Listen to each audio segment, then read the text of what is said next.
আটা দিয়ে বাঁধাকপির পরোটা একবার এভাবে বানিয়ে দেখো, অন্যান্য পরোটা কিন্তু আর খেতে ইচ্ছে করবে না, মুখে দিলে মিলিয়ে যাবে, এতটা সফট এবং নরম তুলতুলে হয়, আর খেতেও কিন্তু দারুণ লাগে। তো সবার প্রথমে এই পরোটা তৈরি করার জন্য এর ডোটা রেডি করে নেব। ডো তৈরি করার জন্য আমি এখানে চায়ের কাপে মেপে 1.5 কাপ পরিমাণ আটা নিয়ে নিয়েছি। তোমরা চাইলে এটা ময়দা দিয়েও করতে পারো, কিন্তু আটা দিয়েও খেতে কিন্তু দারুণ লাগবে।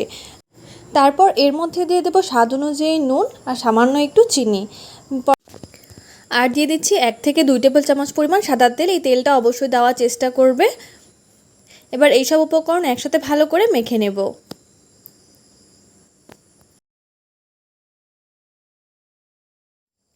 সব শুকনো উপকরণগুলো একসাথে ভালো করে মিশিয়ে নেবার পর আমি এখানে নিয়ে নিয়েছি 1/2 কাপ পরিমাণ গরম জল। এই পরোটার মধ্যে কিন্তু অবশ্যই গরম জল ব্যবহার করলে পরোটাটা একদম পুরো নরম তুলতুলে সফট তৈরি হবে, আর কোনো রকম কিন্তু বেকিং পাউডার বেকিং সোডা দেওয়ার প্রয়োজন পড়বে না।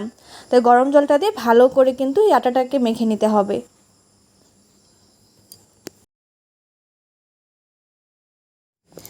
আটাটাকে আমি 5 থেকে 6 মিনিট মতো বেশ ভালো করে মেখে নিয়েছি, একদম পুরো সফট একটা ডো তৈরি করে নেওয়া হয়ে গেছে।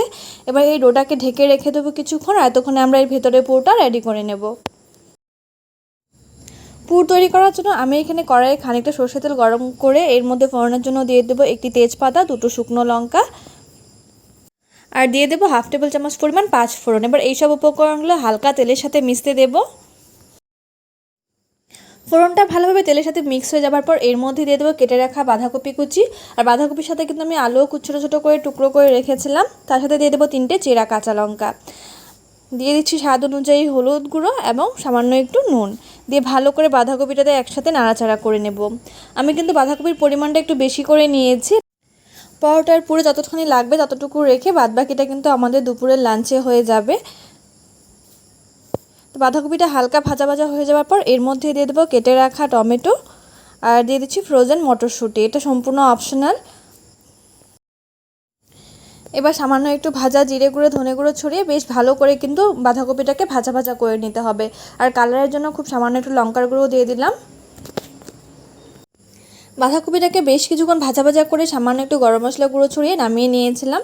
বাঁধাকপি ভাজাটা কিন্তু পুরোপুরি ভালো না হলে সেটা খেতে ভালো লাগবে না, তাই পুরোটা ভালো করে তৈরি করতে হবে। তো পুরোটা তৈরি করার পর আমরা যে আটাটা মেখেছিলাম সেখান থেকে লেচি কেটে নিয়েছি, বড় বড় 4টা লেচি হয়েছে আমার।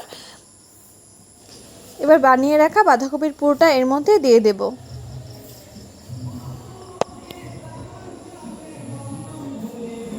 এবার এর মুখটা ভালো করে বন্ধ করে দিতে হবে। যেহেতু আটা তাই ময়দার মতো কিন্তু এতটা স্ট্রেচেবল হবে না, একটু মানে টেনে টেনে আটাটাকে মুখটা ভালো করে বন্ধ করে দিতে হবে। মুখটা ভালো করে বন্ধ করে সামান্য একটু আটা ছড়িয়ে কিন্তু হালকা হাতে বেলে নিতে হবে। যেহেতু ময়দা তাই কিন্তু একটু হালকা হাতে বেলতে হবে, নাহলে পুরোটা বেরিয়ে আসবে। পরোটাটা বেলে নেবার পর অন্যদিকে আমি একটি প্যানে সামান্য একটু তেল দিয়ে দিয়েছি পরোটা ভাজার জন্য। তোমরা চাইলে প্রথমে শুকনো ভেজে তারপর কিন্তু তেল বা ঘি ছড়িয়ে দিতে পারো, কিন্তু আমার পুরোটা তেল দিয়ে করতে বেশি ভালো লাগে। তাই সামান্য 1 থেকে 2 টেবিল চামচ পরিমাণ তেল ভালো করে গরম করে এর মধ্যে পরোটাটাকে উল্টে পাল্টে ভেজে নেব। খেতে কিন্তু দারুণ হয়, অবশ্যই তোমরা এভাবে একবার তৈরি করে দেখতে পারো।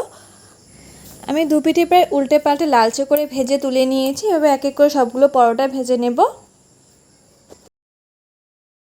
যেহেতু এই পরোটাগুলো আটার তৈরিতে সামান্য একটু হলেও কিন্তু পুরটা বেরিয়ে আসবে, আর যদি পুরটা কম দেওয়া হয় সেক্ষেত্রে বেরোবে না, কিন্তু পরোটাটা খেতে তখন ভালো লাগবে না, তাই পুরটা বেশি করে দিলেই কিন্তু খেতে ভালো লাগে। তো 2টো পরোটা আমি ভেজে নিয়েছি এখানে, বাদবাকিগুলো পরে ভাজবো। তোমাদের এই রেসিপিটি কেমন লাগলো অবশ্যই আমাকে কমেন্টস করে জানিও। ভালো লাগলে চ্যানেলটিকে সাবস্ক্রাইব করে পাশে থাকা বেল আইকনটিতে প্রেস করে দিও। এই পরোটা কিন্তু শুধুই খাওয়া যায়, তথাপিও এর সাথে ঝাল চাটনি এবং মিষ্টি চাটনি দুটো নিয়ে নিয়েছি, একদম কিন্তু অসাধারণ লাগে এর সাথে খেতে। তোমরা চাইলে কিন্তু চায়ের সাথেও খেতে পারো। ভিডিওটি শেষ পর্যন্ত দেখার জন্য অনেক অনেক ধন্যবাদ।